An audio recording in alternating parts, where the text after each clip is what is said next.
Hello, everyone. Thank you so very much for joining us. I am delighted to have Dr. Bedlack with us this evening from Duke University, and he is going to talk with us. I don't even know what the topic is, so I'm really looking forward to it as well. My name is Judi Carey, and I am the research access nurse here at the Healey Center. So without further ado, I will hand it over to the bright light in the Oh, well, room. thank Thank you. you, Dr. Bedlack. I like that nickname, Judy. Thank you. It's better than the last one I got, which was the Willy Wonka of ALS. Yeah, so I heard this was supposed to be a half an hour talk and discussion about expanded access. And so I thought I would give a real short talk and then open it up for discussion. And the title of my talk is Expanded Access Programs, which I'll abbreviate EAPs in ALS, why they're more important now than ever. Next slide. And the reason I think this is a timely topic is, as many of you know, our government is conducting an unprecedented look at the efficiency of the money that's spent. And I know the Act for ALS is coming up for renewal. I'm sure they'll be looking, scrutinizing whether expanded access programs are important. I've also, in the past year, begun to hear some feedback from some members of our community questioning whether it makes any sense to keep spending money on expanded access. And I'll just come out strongly and say, I think it does. And I'll make two arguments, a humanitarian argument and a scientific argument. Next slide. So, from a humanitarian standpoint, it's really clear that people living with ALS want to try experimental treatment options. And it's obvious why. I mean, in spite of more than 100 years of research, we still haven't figured out how to stop or reverse this disease in most patients. If I got ALS tomorrow, I'd want to try experimental options. And of course, all of us would probably agree that clinical trials are the way we'd like to see people try experimental options. There's a lot of good features of trials. We certainly learn a lot from trials. Unfortunately, there's not enough trials, and the ones that we do have are very difficult to get into. They tend to want a certain type of patient. And at least in my experience over the last 25 years, seeing more than 5,000 patients come through the Duke ALS clinic, more than 90% could never find a clinical trial. Next slide. And so I will say this about our current administration. Our president recognizes this problem. So you may recall in his first term, President Trump actually signed into law something called the National Right to Try Law. And again, this had the greatest of intentions to get experimental options into the hands of people with difficult, disabling, life-shortening diseases like ALS, where we didn't have great therapies. Unfortunately, there were some problems with the right to try law, which many of us could see coming. And as a result, it hasn't really resulted in any significant number of new experimental options for people living with ALS. And we can talk more about those problems in the discussion. Next slide. So that really leaves two pathways by which people with ALS can access experimental options, expanded access programs, and what I call self-experimentation with a group of products called alternative and off-label treatments. These are things that are sold mainly on the internet now that are advertised to slow, stop, or reverse ALS without what most of us would consider to be solid scientific evidence. And there's a couple of problems with self-experimentation with these products. First is the information itself. As I said, many times it's incomplete. Sometimes it's just grossly inaccurate. There are examples of people just blatantly lying to patients to sell them whatever it is that they're performing in their clinics. And unfortunately, as a result of this information problem, I've personally seen many people with ALS who have been harmed in the pursuit of these internet AOTs. I've seen examples of physical harm, financial harm, psychological harm. Next slide. Here's a very recent example of what I'm talking about. So this is actually a news story from our friends in Canada, the Canadian Broadcasting Company, the CBC. There's been a clinic in Moose Jaw, Canada for a while run by a group of people who are advertising an ingredient in their cocktail called plasmalogens. And some of the claims that they've been making, in the words of this reporter, 100% success rate in stopping progression and restoring function in people with ALS. Now, it's kind of curious. Last year, the world's largest international meeting of ALS researchers was not far from where this clinic was located. And yet, nobody from this clinic came. There weren't any presentations about this amazing therapy at that meeting. Instead, what we get are testimonials to back up these claims. Testimonials here are videos of people who claim to have had ALS, went to the clinic, and claimed to be benefiting.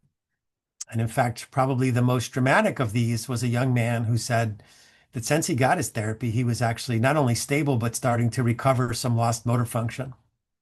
So you can see how these would be very attractive to someone with this disease, maybe even so attractive that you'd be willing to pony up the cost, which, depending on exactly what you wanted, was between 70 and 90,000 US dollars.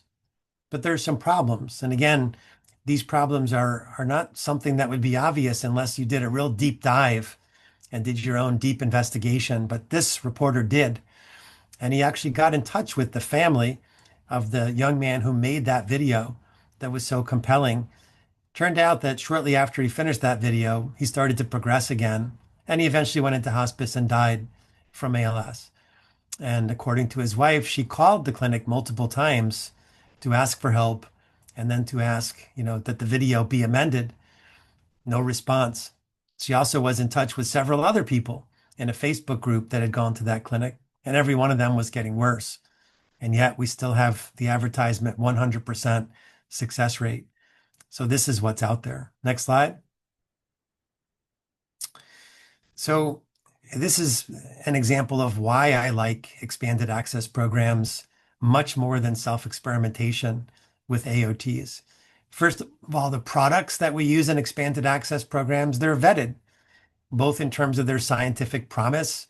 They're the same products that we have in trials. We don't put things in trials unless we have great confidence from our models that they're promising. They also have a lot of oversight. So what was happening at that clinic in Canada could not happen at a clinic like Mass General or Duke. There's oversight from the FDA. There's oversight from the Institutional Review Board. There's oversight from the investigators doing the study. And very often there's monitoring throughout the expanded access program for safety and tolerability. Next slide. So in my experience at Duke with EAPs before 2021, I didn't have any. So my only option was to create the program that many of you have probably heard of, ALS Untangled. It's kind of like the X-Files, but instead of like fielding reports of vampires and space aliens, we field reports about clinics like that one in Canada. And we do our best to investigate them scientifically and to write reviews so that people living with ALS can make more informed decisions about what they're going to buy and try. But unfortunately, it does not prevent the kind of harms that we talked about before. Even after writing about some of these places that seem suspect, I saw examples of people that went there and suffered financial, psychological, or even physical harms.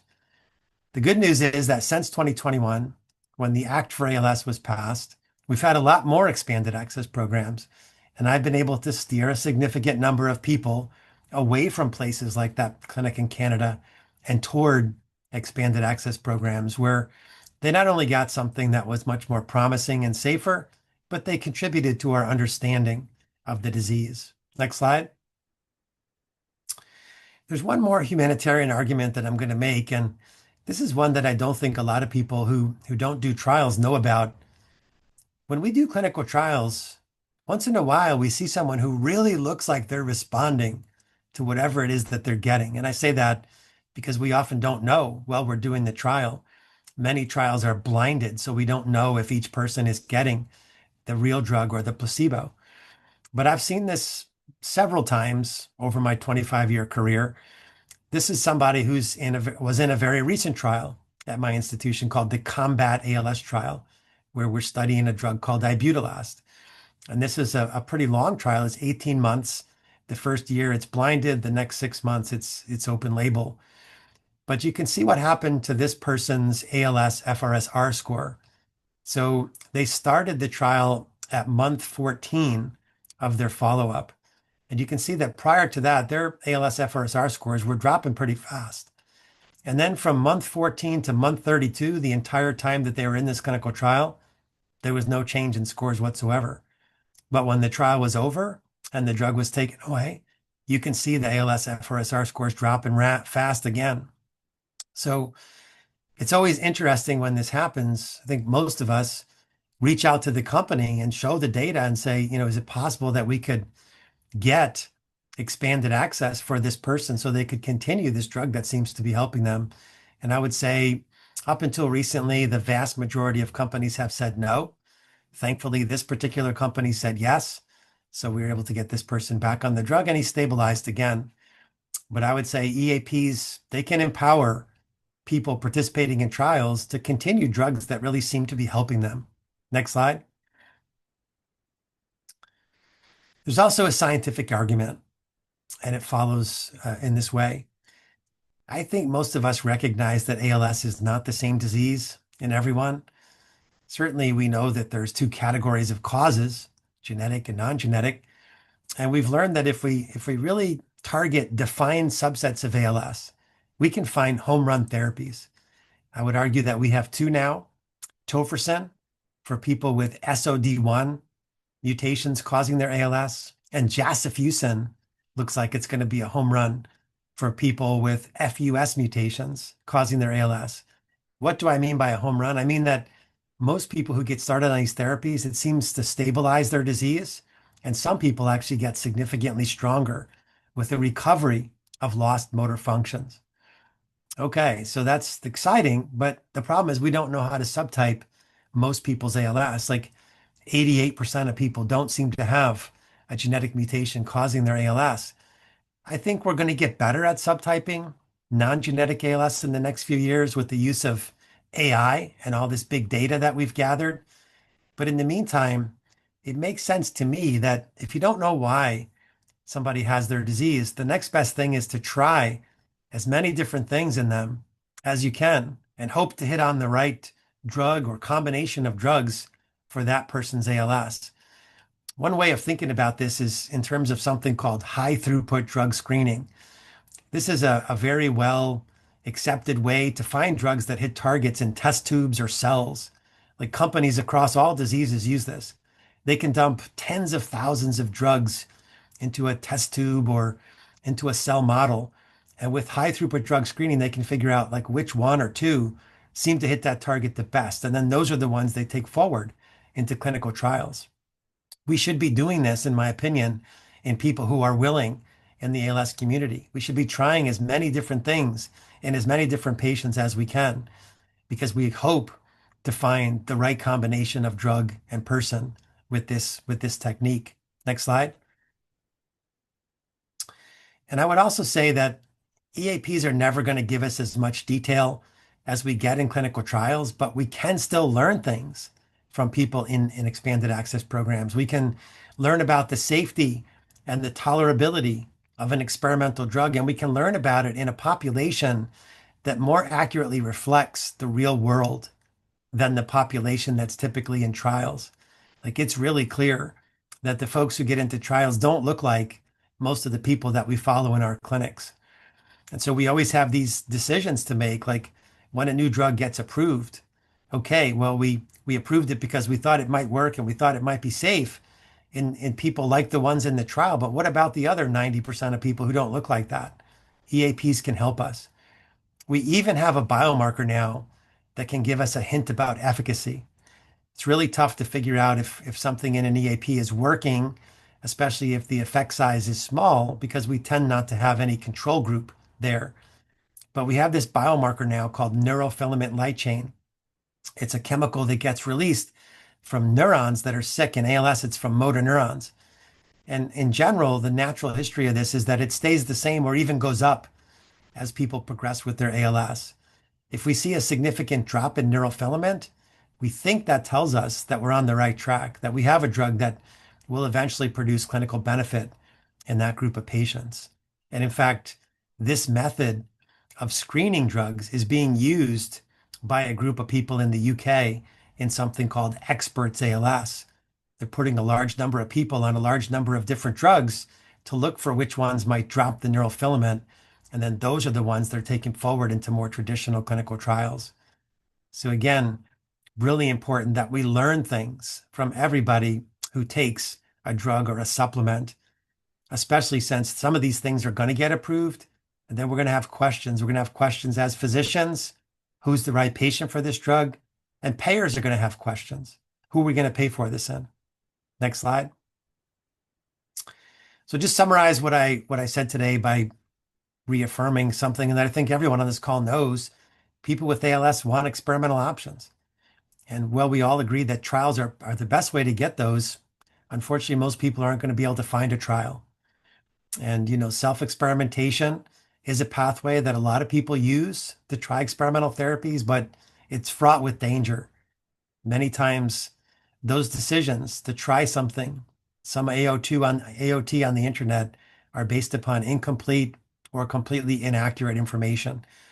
And so I would argue that EAPs offer an experimental option where people can get products that are vetted, where there's safety and scientific oversight, and where there's an opportunity to learn about safety and tolerability, but even to get a hint of efficacy in a more real world population. So I hope I've convinced you as to why I strongly support continued and even increased funding for EAPs in ALS.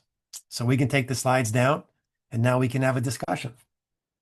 Great. That was awesome, Dr. Bedlack. Thank you so much. I do have a few questions for you. So we know that the EAP opportunities, although they have grown, they're still limited. And so there's a question here that how can we get EAP opportunities to be expanded so more people can try investigational medications? Yeah, it's a great question. I think there's sort of three barriers to more EAPs. The first is who's going to pay for them. So EAPs cost money, right? I mean, whether it's a single patient expanded access program or whether it's a small or large group expanded access program, there's going to be costs associated with it. So part of the reason why we have more in the last few years is because the Act for ALS set aside half of the 500 million that was allocated to create ALS expanded access programs. And so first priority is to keep that going at least the same rate, if not increase it. I would love to see it increased. Second, we've got to advocate. As a community, we've got to advocate to companies that own these products. We've got to help them to understand why this is so important, why it's the humane thing, why it's important from a scientific standpoint, why it might be even important to them from a profit standpoint. Obviously, if they get a new drug all the way through FDA approval and only 10% of everyone with ALS can get it approved by their insurance, their profits are going to be a lot lower. So at the end of the day, there should be even a financial interest for companies to make their products available. And finally, we have to educate physicians. You know, I did a survey a few years ago, and unfortunately, most of my colleagues are not at all familiar with these pathways for self-experimentation, these pathways for getting things through expanded access. They're not comfortable talking about these kinds of things. And really, there's just a lot of misconceptions that my colleagues have. Many of my colleagues, when they responded to my survey, were concerned about the possibility that they could get sued if somebody was harmed in an EAP or through self-experimentation. It's never happened. It's never happened in the history of medicine in any field that a physician was sued because they helped their patient with one of these things. So I think those are the three areas where we as a community need to work together: funding, advocacy to companies that own the products, education to physicians who take care of patients and really have to be the ones on the front line administering these drugs.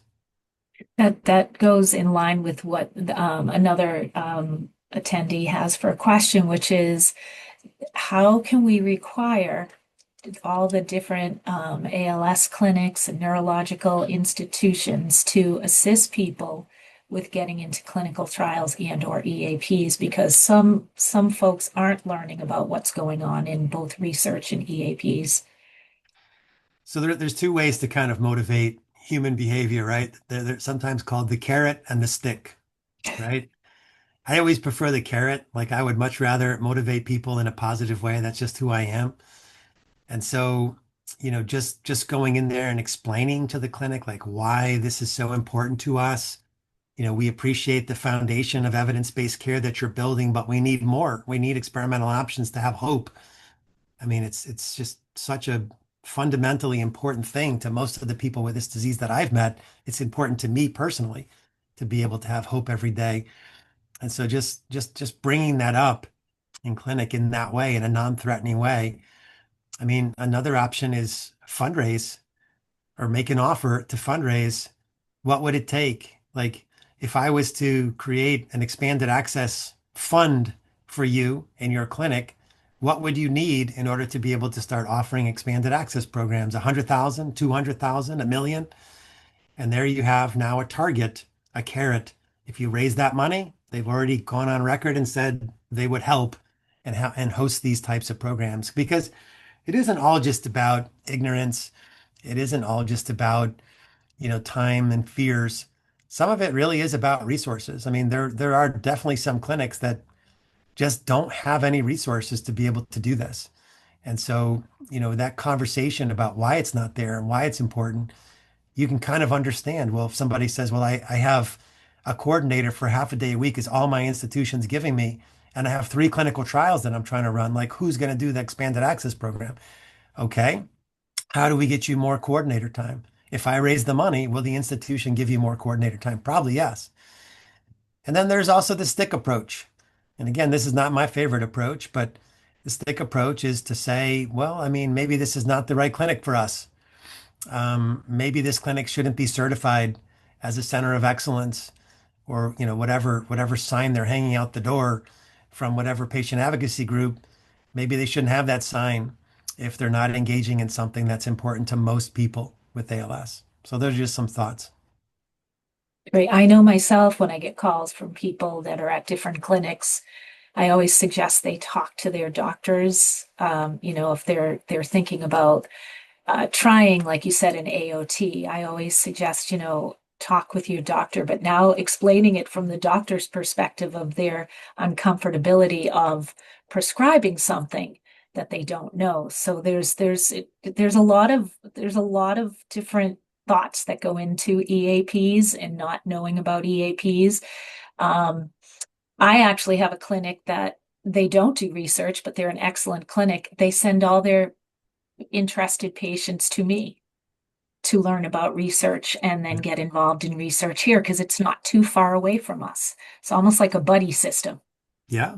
That's No, another I think way. that's great. And maybe that's something that we as a community need to think about, like a hub and spoke type system where there's a lot of clinics that can provide that foundation and there's a smaller number, hopefully, distributed across the United States so we don't leave anyone out who can do the trials and the expanded access and talk about the AOTs. Yeah, I love it. Well, I think that's it for, oh, wait a second. No, I do not speak the truth. Here's one. Have you found any effective combination of drugs and supplements? Anything that, Yeah, so here's what I would say. I mean, when you say effective combination, I would say we have, tofersen and jasifusen, which to me look to be home runs as far as their effectiveness. So for people without those mutations, I think there's some hints of some things that are out there. I mean, I do believe Riluzole works. It's not a home run, but I do think it works. And I think for many people who come to me who are trying to do every single thing they can to help themselves, it makes sense. I mean, I always hate to see somebody come in with a bag of 30 supplements because they're trying to do everything they can to help themselves and they're not on Riluzole because their concept of it is, well, it only extends my life by 2 to 3 months. That's inaccurate. Like there's a percentage. And for slow progressors, it's probably a lot more than 2 or 3 months that they get in terms of a life extension. There's no way to look at what it does in each individual patient yet. Someday I think we will have the technology to know that, but we don't yet. But nonetheless, I do think it's pretty well proven that it slows progression and prolongs survival. As far as other things that are out there that people can get their hands on, I recently published a paper and I gave a webinar for Niels about what I currently think are the 8 most promising alternative and off-label therapy. So if you go on the Niels website, you can see that. If you go on PubMed, you can find that paper. I can send it to you, Judi. People can email me if they wanted. Sure. Every year I kind of update that list. ALS Untangled is 16 years old, believe it or not. And we've reviewed now 80 different products. So, each year we learn new things, and products that we thought were promising 2 years ago, we now know are not promising because there's been a better study.